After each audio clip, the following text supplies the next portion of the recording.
Hello दोस्तों, नमस्कार। आज मैं आप सभी को आपकी पाठ्य पुस्तिका मल्हार के पाठ 2, जिसमें एक बहुत ही सुंदर सी कहानी है, जिसका शीर्षक है तीन बुद्धिमान। मतलब तीन बुद्धिमान व्यक्ति की इसमें चर्चा है। बहुत ही इंटरेस्टिंग कहानी है। बिना समय बर्बाद किए हम लोग इस कहानी को शुरू करते हैं। दोस्तों, एक समय की बात है। एक निर्धन व्यक्ति, निर्धन का अर्थ होता है गरीब, जिसके पास धन नहीं है, पैसा नहीं है। निर्धन व्यक्ति के तीन बेटे थे और वह प्रायः प्रायः मतलब लगभग हर रोज ही अपने बेटों से कहता था, मेरे बेटों, हमारे पास ना तो रुपया पैसा है और ना ही सोना चांदी है। इसलिए तुम्हें एक दूसरे प्रकार का धन संचित करना चाहिए, धन जमा करना चाहिए। हमारे पास ना तो रुपया पैसा है और ना तो सोना चांदी है, तो तुम्हें अपने जीवन को गुजारने के लिए एक दूसरे प्रकार का धन जमा करना चाहिए। दूसरे प्रकार का धन मतलब क्या? तो हर वस्तु और स्थिति को पूर्णतः समझने और जानने का प्रयास करो। कुछ भी तुम्हारी दृष्टि से बच ना पाए, ऐसी बुद्धि अपने अंदर लाओ। रुपये पैसे के स्थान पर तुम्हारे पास पैनी दृष्टि होनी चाहिए, पैनी दृष्टि जो छोटी छोटी चीजों पर गौर करे। और सोना चांदी के स्थान पर तीव्र बुद्धि होनी चाहिए। ऐसा धन तुम संचित कर लो, और ऐसा धन संचित कर लेने पर तुम्हें कभी किसी प्रकार की कमी नहीं रहेगी, और तुम दूसरों की तुलना में 19 नहीं रहोगे। 19 का अर्थ होता है थोड़ा भी कम नहीं रहोगे। दोस्तों, समय बीतता गया। उनके पिता ने यह नसीहत तो दे दी, यह सीख तो दे दी कि अपने पास एक ऐसा धन जमा करो जो तुम्हें हर एक छोटी से छोटी चीजों पर गौर करना सिखाए। एक बुद्धि अपने अंदर लाओ। समय बीतता गया और कुछ समय पश्चात, मतलब कुछ समय के बाद, उनके पिता चल बसे, मतलब वो गुजर गए, भगवान को प्यारे हो गए। अब बेटे मिलकर बैठे सोचने। उन्होंने सारी स्थिति पर विचार किया और फिर बोले, हमारे लिए यहाँ कुछ भी करने को नहीं है, क्योंकि हमारे पास ना तो धन है और ना ही कुछ जमा पूंजी है। आओ अब घूम फिर कर जगत देखें। जगत का अर्थ होता है दुनिया। आवश्यकता होने पर हम क्या काम करेंगे? तो हम चरवाहों का या खेतों में श्रमिकों का काम कर लेंगे। और हम कहीं भी क्यों ना हो, हम भूखे नहीं मरेंगे, क्योंकि ये तीनों ही मेहनती थे, और जो मेहनती इंसान होते हैं उसे बहुत काम मिलते हैं।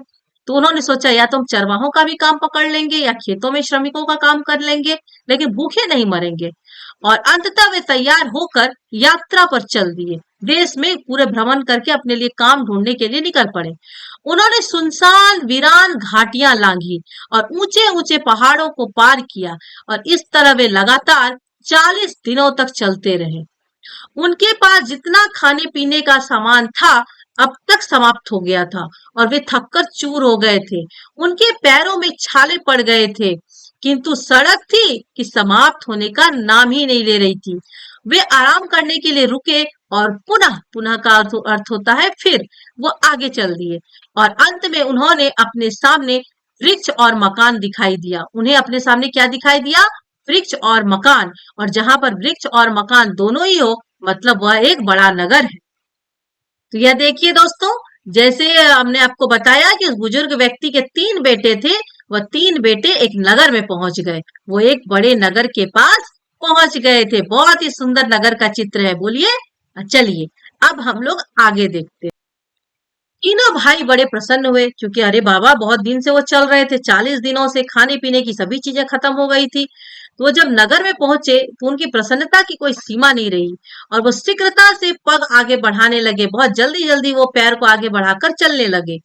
जब वे नगर के बिल्कुल निकट पहुंचे, उसके बिल्कुल पास पहुंचे, तो सबसे बड़ा भाई अचानक रुका और उसने धरती पर दृष्टि डाली। धरती को गौर से देखा और बोला, थोड़ी देर पहले यहाँ से एक बहुत बड़ा ऊंट गया है। उसने धरती को देखकर क्या देखा, और कहता है कि यहाँ से थोड़ी देर पहले एक बड़ा ऊंट गया है। वे थोड़ा और आगे गए तो मंझला भाई रुका और सड़क के दोनों ओर देखकर बोला, संभवतः वह ऊंट एक आंख से देख नहीं पाता था। उसे लगा कि लगता है वह जो ऊंट गया यहाँ से, वह एक आंख से देख नहीं पाता था। वे कुछ और आगे गए तो सबसे छोटे भाई ने कहा, ऊंट पर एक महिला और एक बच्चा सवार थे। बिल्कुल सही, दोनों बड़े भाइयों ने कहा, और फिर वे दोनों फिर आगे बढ़ चले।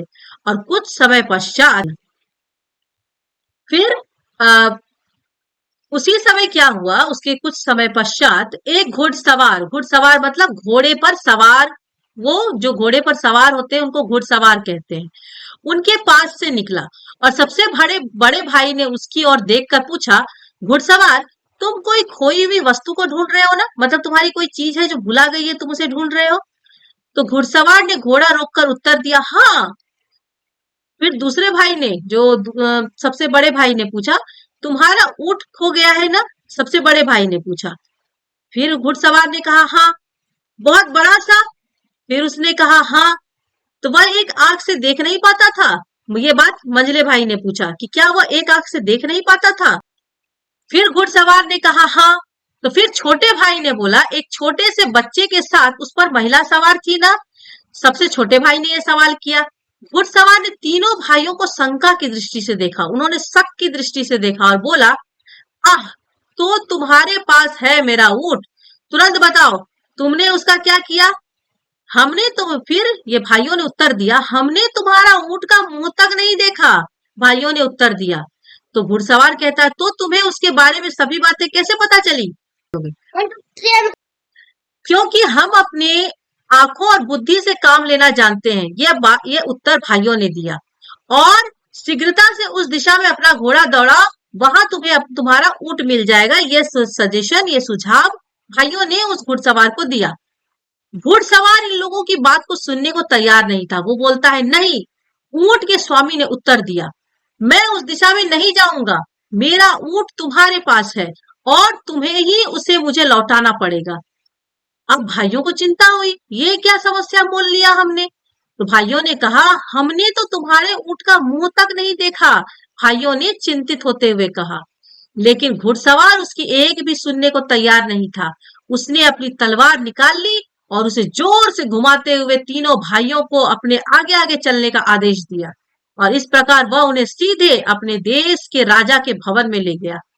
इन तीनों भाइयों को उस घुड़सवार ने सुरक्षा कर्मियों को सौंप दिया और वह स्वयं राजा के पास चला गया। और वो घुड़सवार राजा के पास जाकर कहता है, मैं अपने रेवड़ों को पहाड़ों के लिए जा रहा था, पहाड़ों पर लिए जा रहा था। मतलब वो अपने परिवार को अपने पहाड़ों पर घुमाने के लिए ले जा रहा होगा। उसने कहा, और मेरी पत्नी मेरे छोटे से बेटे के साथ एक बड़े से ऊंट पर मेरे पीछे पीछे आ रही थी। किसी कारण उनका ऊंट पीछे रह गया और वे रास्ते से भटक गए। मैं उन्हें ढूंढने गया तो मुझे रास्ते में ये तीन व्यक्ति मिले जो पैदल चले जा रहे थे। मुझे पूरा विश्वास है कि उन्होंने मेरा ऊंट चुराया है और मेरी पत्नी तथा मेरे बेटे को मार डाला है। अब राजा ने पूछा कि तुम ऐसा क्यों समझते हो? जब वह व्यक्ति अपनी बात कह चुका तब राजा ने यह बात घुड़सवार से पूछा। इसलिए घुड़सवार कहता है कि इसलिए कि मैंने उन लोगों से इस संबंध में एक भी शब्द नहीं कहा था, फिर भी उन्होंने मुझे यह बताया कि ऊंट बहुत बड़ा था और एक आंख से वह देख भी नहीं पाता था तथा उस पर एक महिला और बच्चे के साथ, एक महिला एक बच्चे के साथ उस पर सवार थी। राजा थोड़ी देर सोच विचार किया और फिर बोला, जैसा कि तुम कहते हो कि तुम्हारे बिना बताए तुम्हारे ऊंट के विषय में उन्होंने सभी कुछ इतनी अच्छी तरीके से बताया है, अवश्य ही उन्होंने उसे चुराया होगा। जाओ, उन चारों को यहाँ ले आओ। ऊंट का स्वामी बाहर गया और तीनों भाइयों को साथ लेकर झटपट अंदर आ गया। और चोरों, तुरंत बताओ, राजा ने उससे पूछना शुरू किया कि चोरों तुम तुरंत। दोस्तों, यहाँ पर चारों नहीं बल्कि चोरों का उच्चारण होगा, आप लोग इस पर ध्यान देंगे, ठीक है? तो ऊंट का स्वामी बाहर गया और तुरंत भाइयों को साथ लेकर झटपट अंदर आ गया। राजा उनसे बहुत ही स्ट्रिक्ट आवाज में पूछते हैं, चोरों तुरंत बताओ। राजा उन्हें धमकाते हुए बोला, तुरंत उत्तर दो, तुमने इस आदमी का ऊंट कहाँ छिपाया है? अब वो आदमी लोग तो घबरा गए थे, तीनों भाई। वो बोलते, हम चोर नहीं है, हमने इसका ऊंट कभी नहीं देखा। भाइयों ने उत्तर दिया। तब राजा बोला, इस व्यक्ति के कुछ भी बताए बिना तुमने ऊंट के विषय में सब कुछ बिल्कुल सही सही कैसे बता दिया? अब तुम यह कहने का कैसे साहस करते हो कि तुमने उसे नहीं चुराया? तब भाइयों ने कहा कि महाराज, इसमें तो आश्चर्य की कोई बात नहीं है। भाइयों ने उत्तर दिया, बचपन से ही हमें ऐसी आदत पड़ गई है कि हम कुछ भी अपनी दृष्टि से, हमारा कोई भी चीज ऐसा नहीं जो हमारी दृष्टि से छुप पाए। हमने अपने परिवेश उसे परिवेश में जो कुछ भी है उसे अपनी पैनी दृष्टि से देखने और बुद्धि से सोचने के प्रयास में बहुत समय लगाया है। इसलिए ऊंट को देखे बिना ही हमने बता दिया कि वह कैसा है। राजा को हंसी आ गई, वह हंस दिया। किसी को भी देखे बिना ही उसके विषय में क्या इतना कुछ जानना संभव हो सकता है? उसने पूछा। तो भाइयों ने उत्तर दिया, हाँ संभव है। तो ठीक है, हम अभी तुम्हारी सच्चाई की जांच कर लेंगे। और राजा ने उसी समय अपने मंत्री को बुलाया और उसके कान में कुछ फुसफुसाया। मंत्री तुरंत महल के बाहर चले गए और शीघ्र ही वह दो सेवकों के साथ लौटा जो एक बहुत बड़ी सी पेटी साथ में लेके आए थे। दोनों ने पेटी को बहुत सावधानी से द्वार के पास ऐसे रख दिया कि वह राजा को दिखाई दे सके, और वह राजा को आसानी से दिखाई दे सकते थे। और वो सेवक उस पेटी को रखकर स्वयं एक और हट गए। तीनों भाई दूर से खड़े होकर उन्हें देखते रहे। उन्होंने इस बात को ध्यान से देखा कि पेटी कहां से और कैसे लाई गई थी और किस ढंग से उसे रखा गया था। अब राजा बोल रहे हैं, हाँ तो चोरों, हमें बताओ कि उस पेटी में क्या है। राजा ने कहा। अब ये भाई कहते हैं, महाराज हम तो पहले यह विनती कर चुके हैं कि हम चोर नहीं हैं। सबसे बड़े भाई ने कहा, और यदि आप चाहते हैं तो मैं आपको यह बता सकता हूँ कि उस पेटी में क्या है। उसमें कोई छोटी सी गोल वस्तु है। उसमें अनार है, मंझला भाई बोलता है। बड़े भाई ने कहा उसमें कोई छोटी सी गोल वस्तु है, और मंझला भाई बोल रहा है उसमें अनार है। हाँ, और वह अभी कच्चा है, सबसे छोटे भाई ने उत्तर दिया। दोस्तों, आप इस पिक्चर में देख सकते हैं, ये है राजा साहब, ये घुड़सवार, और ये तीन बुद्धिमान भाई। ये तीन बुद्धिमान भाई और ये मंत्री जी के द्वारा मंगवाया हुआ पेटी, जिसमें सच में एक छोटा सा अनार है और वो कच्चा भी है। मतलब इन तीन भाइयों ने बिल्कुल सही कहा था। राजा यह बात सुनकर चौंक गए, और यह सुनकर राजा ने पेटी को पास लाने का आदेश दिया। सेवकों ने तुरंत आदेश को पूरा किया। राजा ने सेवकों से पेटी खोलने के लिए कहा, और पेटी खुल जाने पर उसने उसमें झांका। जब उसे उसमें कच्चा अनार दिखाई दिया तो उसके आश्चर्य की कोई सीमा न रही। आश्चर्यचकित राजा ने अनार निकालकर वहां उपस्थित सभी लोगों को दिखाया। तब उसने ऊंट के मालिक से कहा, इन लोगों ने यह स्पष्ट कर दिया है कि ये चोर नहीं है। वास्तव में ये बहुत ही बुद्धिमान लोग हैं। तुम इनके बताए रास्ते पर जाकर अपना ऊंट खोजो। राजा के महल में उस समय उपस्थित सभी लोगों के आश्चर्य का कोई ठिकाना न था, किंतु सबसे बढ़कर तो स्वयं राजा चकित था। उसने सभी तरह के अच्छे और स्वादिष्ट भोजन मंगवाए और लगा इन भाइयों का आवभगत करने, मतलब स्वागत करने में। अब राजा कहते हैं कि तुम लोग बिल्कुल निर्दोष हो, मतलब तुम्हारा कोई दोष नहीं है। तुम जहां भी जाना चाहो जा सकते हो, किंतु जाने से पहले तुम मुझे सारी बात विस्तार के साथ बताओ कि तुम्हें यह कैसे पता चला कि उस व्यक्ति का ऊंट खो गया है, और तुमने यह कैसे जाना कि ऊंट कैसा था। तो सबसे बड़े भाई ने कहा कि धूल पर उसके पैरों के चिन्हों से मुझे पता चला कि कोई बहुत बड़ा ऊंट वहां से गया है। जब मैंने अपने पास से जाने वाले घुड़सवार को अपने चारों ओर नजर दौड़ाते देखा, तो उसी समय मेरी समझ में यह बात आ गई कि वह क्या खोज रहा है। बहुत अच्छा, राजा ने कहा। अच्छा, अब यह बताओ कि तुम में से किसने इस घुड़सवार को यह बताया कि उसका ऊंट एक ही आंख से देख पाता है। उसका तो सड़क पर चिन्ह नहीं रहा होगा। मैंने इस बात का अनुमान ऐसे लगाया कि सड़क के दाईं ओर की घास तो ऊंट ने चरी थी, मगर बाईं ओर की घास ज्यों की त्यों थी। मंझले भाई ने इसका उत्तर दिया, क्योंकि ऊंट एक आंख से नहीं देख पाता है, यह बात मंझले भाई ने ही कहा था। क्यों, उसने कैसे समझा? तो सड़क के दाईं ओर की घास चट कर गई थी और बाईं ओर की घास वैसे ही पड़ी हुई थी। तो ऊंट बाईं ओर की घास को देख पाया, दाईं ओर की घास को देख पाया तो उसे खा पाया, और बाईं ओर की घास वो बाईं आंख से नहीं देख पाता था, इसलिए उस घास को उसने नहीं खाया। राजा ने कहा, बहुत उत्तम। अब राजा ने कहा, तुम में से यह अनुमान किसने लगाया था कि उस पर बच्चे के साथ एक महिला सवार थी? मैंने, सबसे छोटे भाई ने उत्तर दिया। मैंने देखा कि एक स्थान पर ऊंट के घुटने टेक कर बैठने के चिन्ह बने हुए थे। उनके पास ही रेत पर एक महिला के जूतों के चिन्ह दिखाई दिए, साथ ही छोटे छोटे पैरों के चिन्ह थे, जिससे मुझे पता चला कि महिला के साथ एक बच्चा भी था। बहुत अच्छा, तुमने बिल्कुल सही कहा। राजा बोला, लेकिन तुम लोगों को यह कैसे पता चला कि पेटी में एक कच्चा अनार है? यह बात तो मेरी समझ में बिल्कुल नहीं आ रही है। तब बड़े भाई ने कहा कि जिस तरह दोनों व्यक्ति उसे उठाकर लाए थे, उससे बिल्कुल स्पष्ट था कि वह थोड़ी सी भी भारी नहीं है। जब वे पेटी को रख रहे थे तो मुझे उसके अंदर किसी छोटी सी गोल वस्तु के लुढ़कने की ध्वनि सुनाई दी। ध्वनि का अर्थ होता है आवाज। मंझला भाई बोला, मैंने ऐसा अनुमान लगाया कि चूंकि पेटी उद्यान की ओर से आई है, उद्यान का अर्थ होता है बगीचा, कि उद्यान की ओर से लाई गई है और उसमें कोई छोटी सी गोल वस्तु है तो वह अवश्य अनार ही होगा। कारण इसका क्या है? तो आपके महल के आसपास अनार के बहुत से पेड़ लगे हुए हैं। राजा बोले, बहुत अच्छा। राजा ने कहा, और उसने सबसे छोटे भाई से पूछा, लेकिन तुम्हें यह कैसे पता चला कि अनार कच्चा है? तब छोटे भाई ने उत्तर दिया कि इस समय तक उद्यान में सभी अनार कच्चे हैं, यह तो आप स्वयं ही देख सकते हैं। उसने उत्तर दिया और खुली हुई खिड़कियों की ओर संकेत किया।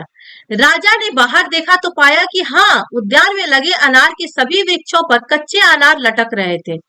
राजा इन भाइयों की असाधारण पैनी दृष्टि और तीक्ष्ण बुद्धि का अर्थ होता है छोटी से छोटी चीजों पर गौर करना, से चकित रह गया।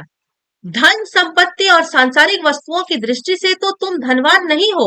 राजा कहते हैं कि तुम तीनों भाइयों को कि तुम्हारे पास धन संपत्ति नहीं है, सांसारिक वस्तुएं भी नहीं है। इस दृष्टि से तो तुम धनवान नहीं हो, लेकिन तुम्हारे पास बुद्धि का बहुत बड़ा कोष है, बड़ा भंडार है बुद्धि का। उसने प्रशंसा करते हुए कहा, और अब उन्हें अपने दरबार में ही रख लिया, मतलब इन लोगों को राजा के दरबार में ही काम मिल गया। तो दोस्तों, यह थी एक कहानी, तीन बुद्धिमान। और ये तीन बुद्धिमान भाई अपनी बुद्धि के कारण, अपनी तीक्ष्ण बुद्धि के कारण राजा का दिल जीत लिए, वो भी एक दिन के अंदर ही। इसे ही कहते हैं भाग्य का खेल। यह लोग तो यहाँ पर कौन सा काम ढूंढने आए थे? खेतों में श्रमिकों का काम, चरवाहों का काम ढूंढने आए थे। लेकिन बुद्धि आपको कितने बड़े बड़े पद दिला देती है, ये इस कहानी से आप आसानी से सीख सकते हैं। इसलिए सबसे बड़ा धन बुद्धि को ही कहा गया है। बुद्धि और ज्ञान विवेक से बड़ा कोई धन नहीं है। ये आप देख रहे हैं, जैसे राजा के दरबार में इन्हें काम मिल गया। तो दोस्तों, तीन बुद्धिमान, यह कहानी यही समाप्त हुई। इस कहानी से आपको क्या सीख मिलती है, यह आप हमें कमेंट बॉक्स में कमेंट करके बताइएगा। इसके साथ ही मैं चाहूंगी कि यदि आप लोगों को मेरा वीडियो अच्छा लगे तो आप लोग मेरे वीडियो को लाइक करें, फीडबैक के रूप में मुझे कमेंट दें, और मेरे चैनल को जरूर सब्सक्राइब करें, ताकि मेरी आने वाली हर अगली वीडियो सबसे पहले आप लोग तक पहुंचे और आप लोगों की हिंदी को स्ट्रांग बनाने में मैं आप सबकी मदद कर सकूं। तो दोस्तों, आज की मेरी ये क्लास यही समाप्त हुई। इसके बाद हम लोग मिलेंगे अगले वीडियो में अगले पार्ट के साथ। इसके साथ मैं आप सबका बहुत बहुत धन्यवाद करती हूँ। मेरी वीडियो को ऐसे ही हमेशा देखते रहिए और उसे पसंद करते रहिए। धन्यवाद।